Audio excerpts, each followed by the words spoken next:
आप देख रहे हैं लाइव 7। नमस्कार, लाइव 7 विशेष में आपका स्वागत है। मैं हूं ज्ञान रंजन। दोस्तों, विशेष में आज हम चर्चा करेंगे आखिर क्यों लूप लाइन में लटकी है स्वदेश एक्सप्रेस। दोस्तों, देश में वंदे भारत एक्सप्रेस का चलन चला हुआ है।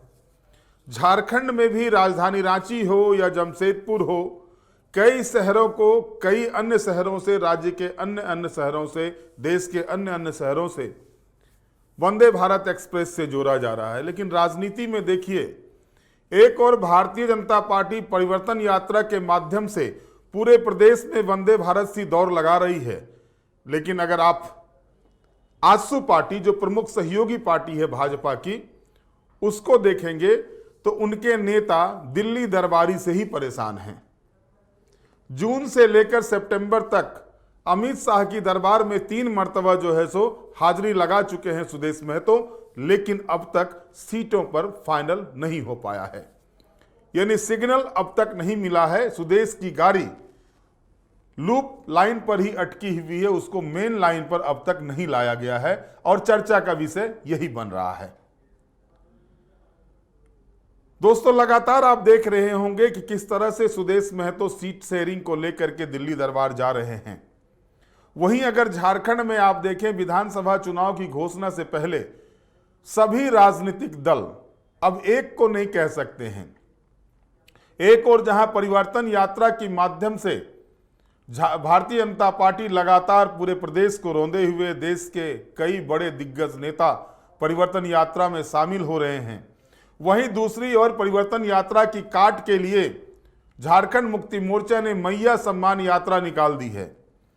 लेकिन इस बीच सुदेश महतो चूल्हा ही फूकते नजर आ रहे हैं और वैसे जगह पर चूल्हा फूक रहे हैं जहां पर कभी आंच जल ही नहीं सकती उनकी। और यही स्थिति बनी हुई है। और अब जबकि लगातार ये देखा जा रहा है कि सुदेश महतो बार बार दिल्ली में दरबारी कर रहे हैं, लेकिन अब तक फाइनल नहीं हो रहा है। जो जानकारी आ रही है, 16 सीटों की डिमांड सुदेश महतो ने की थी और उनको एक झटके में भाजपा ने पहले ही खारिज कर दिया था। उसके बाद सुदेश महतो 12 सीटों पर आए, उस पर भी भाजपा तैयार नहीं हुई। 10 सीटों पर आए, उस पर भी भाजपा तैयार नहीं है। और अब जो जानकारी मिल रही है, भाजपा ज्यादा से ज्यादा 8 सीटें सुदेश महतो की पार्टी आजसू को देने वाली है। और इस पर वो तैयार होते हैं तो ठीक, नहीं तैयार होते हैं तो फिर कहीं पिछले विधानसभा चुनाव वाला ही हाल ना हो जाए। दोस्तों, बहुतों को यह जानकारी नहीं होगी कि पिछले मर्तबा सुदेश महतो इतने तेवर में थे कि प्रदेश संगठन से बात नहीं करते थे, सीधे वो दिल्ली दरबार पहुंच जाते थे सीट शेयरिंग के मामले को लेकर। जो मेरे पास जानकारी है, जो भाजपा नेताओं ने मुझे जानकारी दी है कि 14 सीटों पर अमित शाह तैयार हो गए थे 2019 के चुनाव में 14 सीट देने के लिए। लेकिन सुदेश महतो 18 से कम पर मानने को तैयार नहीं थे। और यही वजह था कि गठबंधन पिछले मर्तबा विधानसभा चुनाव में नहीं हुआ। और दोनों ही राजनीतिक दल को, चाहे वो भारतीय जनता पार्टी हो या फिर आजसू पार्टी हो, दोनों को ही औकात समझ में आ गया था कि गठबंधन नहीं करने से कितना बड़ा नुकसान हो सकता है। और हुआ। आज अगर सत्ता में बाहर है और सीटें कम हुई है दोनों ही दलों की, इसका एक प्रमुख वजह अगर माना जाएगा तो वो सीट शेयरिंग का फॉर्मूला तय नहीं होना, गठबंधन नहीं होना था। और इस बार सीधे तौर पर आला नेताओं ने कह दिया, जो भी फैसला प्रदेश नेतृत्व के अंदर में होगा उसके बाद ही उस पर आगे बात होगी। बार बार भले ही सुदेश महतो अमित शाह के यहां जाते हैं, अब तो स्थिति ये हो गई कि हिमंता बिस्व शर्मा के साथ उनको जाना पड़ रहा है, अकेले भी नहीं जा पा रहे हैं। तो ये तय है कि भाजपा और आजसू में गठबंधन होना है। और आजसू उस स्थिति में इस बार नहीं है कि वो दबाव की राजनीति कर सके। और उसमें सबसे बड़े बाधक अगर आजसू पार्टी के लिए बन रहा है कोई, तो वो जयराम महतो की पार्टी JLKM है। JLKM ने जिस तरह से पूरी कुर्मी बेल्ट में अपने आप को स्थापित किया है और उसका परिणाम दिखाया है कि आजसू के दूसरे नंबर के नेता, पहले नंबर अगर सुदेश महतो हैं तो दूसरे नंबर के नेता चंद्र प्रकाश चौधरी हैं, उनको उनके ही गढ़ में नाको चने चबवा दिया जयराम महतो ने लोकसभा चुनाव में। तो जयराम महतो ने अपनी ताकत का एहसास लोकसभा चुनाव में करा दिया है और ऐसा नहीं है कि 6 महीने के अंदर उसकी ताकत को कमजोर कर दिया जाएगा अगर सुदेश महतो अकेले चुनाव लड़ते हैं तो। और हो भी क्यों नहीं, बातें तो अब ये आ रही है कि जिस 1932 की बात सुदेश महतो आज कर रहे हैं, सत्ता में सबसे ज्यादा दिनों तक वो रहे भाजपा के साथ, भाजपा के ही साथ नहीं झारखंड मुक्ति मोर्चा के साथ भी सत्ता में रहे। जो झारखंड मुक्ति मोर्चा आज लोकल फॉर वोकल का नारा देते चल रही है कि स्थानीय स्थानीय स्थानीय, उस समय भी दोनों पार्टी साथ में थी। गुरुजी मुख्यमंत्री थे, डिप्टी सीएम थे सुदेश महतो। क्या परिणाम निकला था?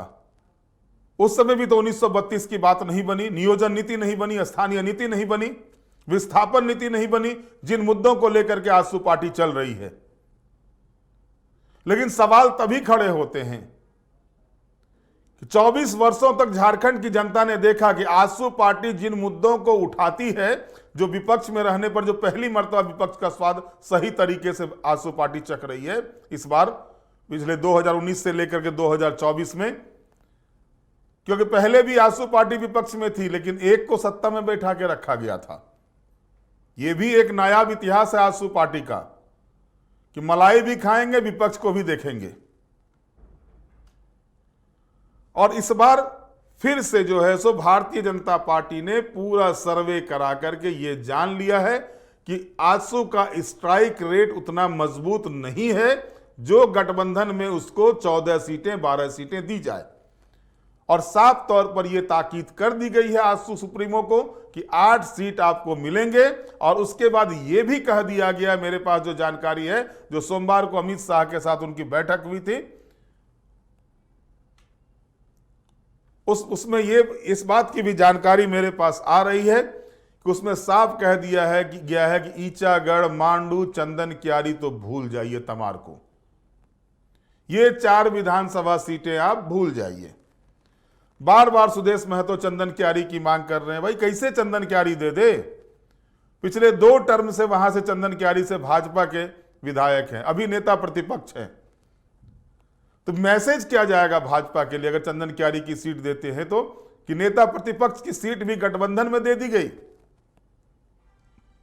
भाजपा ने तो बड़ा दिल दिखाया था पिछले लोकसभा चुनाव में, अपने सिटिंग एमपी रविंदर पांडे का टिकट काट के चंद्रप्रकाश चौधरी के लिए आजसू को गिरिडीह की सीट दी थी। लेकिन क्या हुआ, जब विधानसभा के चुनाव आए तो उस समय आजसू पार्टी ने दिल नहीं दिखाया, जाके 52 सीटों पर ताल ठोक दी। और स्थिति यह हुआ कि लगभग जो है सो 12-15 सीटें ऐसी हुई जहां पर भाजपा आजसू के कारण से चुनाव हारी। तो नुकसान तो दोनों ही राजनीतिक दलों को हुआ।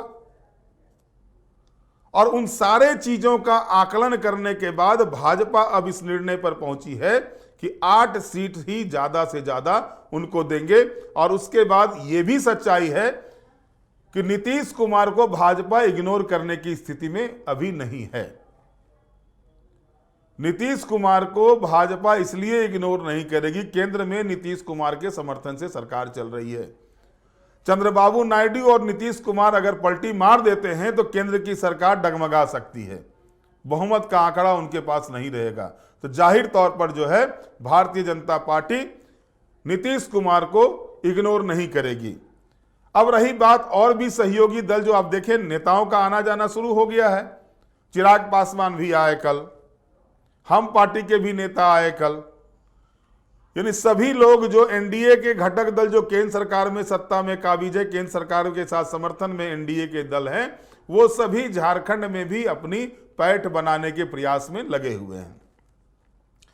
अब आप गौर कीजिएगा कि रामविलास पासवान जी के पुत्र जो लोजपा रामविलास चला रहे हैं, जिसके अध्यक्ष हैं, वो कहां से कार्यक्रम को शुरू कर रहे हैं। पहली मर्तबा आए रांची में बैठक की, और इस बार आए तो लातेहार में। लातेहार शेड्यूल कास्ट के लिए रिजर्व सीट है। जाहिर तौर पर लातेहार पर दावेदारी रहेगी। और जो मेरे पास जानकारी आ रही है कि भारतीय जनता पार्टी जो है सो 8 सीटें आजसू को, 4 सीटें जो है सो जदयू को, 1 सीट हमको और 1 सीट लोजपा को देने पर विचार कर रही है। 66 सीटों पर भाजपा खुद चुनाव लड़ेगी, 66-67 सीटों पर। तो ऐसे में जो सुदेश महतो के जो डिमांड हो रहे हैं वो डिमांड भाजपा को सुटेबल नहीं लग रहा है। सीधे तौर पर उसको स्ट्राइक रेट से भाजपा आंक रही है कि स्ट्राइक रेट क्या रहेगा, क्योंकि भाजपा हर कदम इस बार फूंक फूंक कर उठा रही है। भाजपा किसी भी हालत में ये नहीं चाहती है कि इस बार कोई ऐसी गलती हो जो वो सत्ता तक पहुंचने में उनको परेशानी हो सके। यानी मैंने बताया आपको कि चंदन क्यारी, तमार, ईचा और मांडू देने से साफ तौर पर इनकार कर दिया है। अब मांडू किसको जाएगा? जाहिर तौर पर मांडू सीट जो है वो जदयू के कोटे में जाएगा। खीरू महतो जो प्रदेश अध्यक्ष हैं वो अपने बेटे को वहां से लड़ाना चाहते हैं। जमशेदपुर पूर्वी से सरजू राय विधायक हैं ही, जाहिर तौर पर वो भी सीट जाएगा। छतरपुर में कभी जो है जदयू का था, वहां से विधायक थे, उसका डिमांड कर सकते हैं। बागमारा सीट में विधायक थे, वहां पर डिमांड हो सकता है। तो ये 4 सीटें जो हैं, तो बागमारा से चूंकि ढुल्लू महतो अब सांसद बन चुके हैं, वो सीट खाली है, भाजपा दे दे। लेकिन छतरपुर में भाजपा से पुष्पा देवी अभी विधायक हैं, वो आरजेडी से भाजपा में शामिल हुई हैं। पिछले बार उनको शामिल करा के टिकट दिया गया था। उस सीट पर इब्बट दिख रहा है, वहां पर मिले नहीं मिले कहना मुश्किल है। हुसैनाबाद की सीट का डिमांड जो है सो किया जा रहा है सुदेश महतो के द्वारा। पाकुड़ सीट का डिमांड किया जा रहा है, जामतारा सीट का डिमांड किया जा रहा है। तो अब आप देखिए, इन सीटों, इन जगहों पर वो चूल्हा प्रमुखों की बैठक करते हैं, चूल्हा प्रमुखों के साथ बैठक करते हैं। अब इसमें आप देख लीजिए, बहड़ा गोरा, मनोहरपुर, हुसैनाबाद से लेकर टुंडी, जामतारा, पाकुड़ में अलग अलग कार्यक्रम और चूल्हा प्रमुख सम्मेलन सुदेश महतो के द्वारा किया गया है। जबकि इन जगहों पर आजसू के चूल्हे में आज पहले से ही जो है सो खत्म हो चुकी है। अब किस बूते पर पाकुड़ में, जामताड़ा में आजसू पार्टी कर रही है, हुसैनाबाद में कर रही है, या फिर टुंडी में जिनके बदौलत वो एक बार चुनाव जीते थे वो रहे नहीं, उनके नाम पर, उनके पिता के नाम पर वहां पर वोट मिलता था, विनोद बिहारी महतो के नाम पर वोट मिलता था। उसी तरह से अगर आप देखेंगे पाकुड़ में अकील अख्तर इनके पार्टी में है, जो एक मर्तबा आलमगीर आलम को हरा के आए हुए थे, झारखंड मुक्ति मोर्चा में थे उस समय वो। तो ये पूरा का पूरा दृश्य अगर आप देखेंगे, पूरे दृश्य को अगर आप समझेंगे, तो उसमें कहीं ना कहीं भारतीय जनता पार्टी ने पूरी तरह से एक सर्वे जो कराया है, उस सर्वे के हिसाब से भारतीय जनता पार्टी इस बार कोई भी ऐसा स्टेप नहीं उठाने जा रही है जिसमें कि नुकसान हो पार्टी को सत्ता तक पहुंचने में। पिछले मर्तबा लोहरदगा सीट, चंदन क्यारी सीट को लेकर के जिच कायम हुई थी। लोहरदगा सीट पर उस समय के प्रदेश अध्यक्ष रहे सुखदेव भगत कांग्रेस पार्टी से भाजपा में शामिल हुए थे, इसलिए वो सीटें नहीं मिली थी। चंदन क्यारी में अमर बावरी थे, वो पहले झारखंड विकास मोर्चा में थे, 2014 में जो चुनाव जीते थे, फिर वो भाजपा में शामिल हो गए थे, तो वहां से सीट नहीं छोड़ा जा सकता था। और इस बार फिर वही चीजें कर रही है। लोहरदगा तो मान के चलिए कि वहां पर नहीं है, अभी भाजपा के विधायक नहीं है, रामेश्वर उरांव वहां से हैं विधायक, तो वहां पर भाजपा उनको सीट देने के लिए तैयार भी हो जाए। चंदन क्यारी कैसे दे जहां से नेता प्रतिपक्ष विधायक है? तो डिमांड भी जो आजसू पार्टी के द्वारा हो रहा, वो ऐसा डिमांड हो रहा है जो भाजपा को कहीं से पच नहीं रहा। बहरा गोरा की ही बात कर लीजिए, बहरा गोरा से रामचंद्र सही से एक मर्तबा उनके चुनाव जीते, लेकिन पिछले चुनाव में 20,000 वोट ज्यादा थे रामचंद्र सही से भाजपा के प्रत्याशी को, यानी दूसरे नंबर पर भाजपा के प्रत्याशी थे। अब मनोहरपुर की सीट मांगी जा रही है, तो आप समझिए मनोहरपुर में क्या, किस स्थिति में माना जा रहा है, क्या कुर्मी वोट सुदेश महतो को समर्थन कर रहा है। और भारतीय जनता पार्टी ने यह भी आकलन कर लिया है और लोकसभा चुनाव के परिणाम ने भी यह बता दिया है कि कुर्मी वोट पर जो एक समय में आजसू पार्टी का जो दबदबा हुआ करता था, वो दबदबा काफी कम हुआ है, और उस दबदबा को कम किया है जयराम महतो ने आकर के। और सबसे बड़ी मुश्किलें जयराम महतो ही खड़े कर रहे हैं। अब भाजपा को देखिए, एक रणनीति के तहत आभा महतो को अब स्टेज पर बुलाना शुरू कर दी है भाजपा ने। जो परिवर्तन रैली निकल रही है उस पर आभा महतो भी दिखाई दे रही हैं। आभा महतो के पति शैलेंद्र महतो कद्दावर कुर्मी नेता का झारखंड में एक बड़े कुर्मी नेता के रूप में उनकी गिनती होती है। और भारतीय जनता पार्टी लगातार इस प्रयास में है कि कुर्मी वोट को कैसे वो अपने साथ करे, और उसके लिए वो पूरी तरह से एक रणनीति पर काम करे। उस रणनीति का ही हिस्सा है कि शिवराज सिंह चौहान ने जो, जैसा मैंने बताया था, ऐलान किया था कि केंद्रीय कैबिनेट में एक कुर्मी नेता को जगह मिलने जा रही है। और अब जो है सो बातें आ रही है, हो सकता है चंद्र प्रकाश चौधरी को भी मंत्री बना दिया जाए या विद्युत बरण महतो, क्योंकि यही दो कुर्मी नेता जीत कर गए हुए हैं। अब इन दोनों में से किसी एक को मंत्री बनाया जाएगा केंद्र सरकार में। और इसके अलावा भाजपा ने जो पुराने जो कुर्मी नेता थे उनको जिस तरह से अपने साथ लेकर के काम करना शुरू किया है, जाहिर तौर पर भाजपा को भी ये पता है कि ट्राइबल वोट, जिस तरह से पूरा का ट्राइबल वोट की अगर बात करें तो अधिकांश जो है सो 70-80% वोट जो है सो वो सीधे तौर पर झारखंड मुक्ति मोर्चा को जा रहा है। और इसके बाद उससे ट्राइबल के बाद अगर सबसे ज्यादा वोट बैंक वाली कोई जाति है तो वो कुर्मी जाति है। तो इसको लेकर के भाजपा ने रणनीति तैयार की है, और इस रणनीति में कैसे जयराम की भी सोच को पटकनी दी जाए उस पर भी काम चल रहा है भाजपा का। जो ऑपरेशन लोटस है, जैसा मैंने बताया था, जयराम के खिलाफ भी चल रहा है। लेकिन सुदेश महतो की जो स्थिति बन गई है, वो लगातार जो है सो दौर लगा रहे हैं, गुहार पे गुहार लगा रहे हैं, लेकिन सुदेश महतो की गुहार पर अब तक भाजपा ने पूरी तरह से क्लियरेंस नहीं दिया है। यानी सुदेश एक्सप्रेस का ठहराव अब तक जो लटकी हुई है वो लूप लाइन पर ही। अब देखना है कि वंदे भारत की तरह, जिस तरह से वंदे भारत एक्सप्रेस की तरह भाजपा ने काम करना शुरू किया है, उस वंदे भारत की बॉगी में कैसे सुदेश एक्सप्रेस को जोड़ा जाएगा ये देखने वाली होगी। उसका अंकगणित क्या होगा ये देखने वाला विषय होगा। बहरहाल आज के विशेष में इतना ही।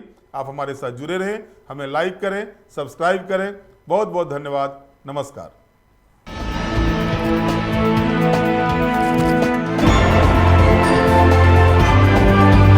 आप देख रहे हैं लाइव 7।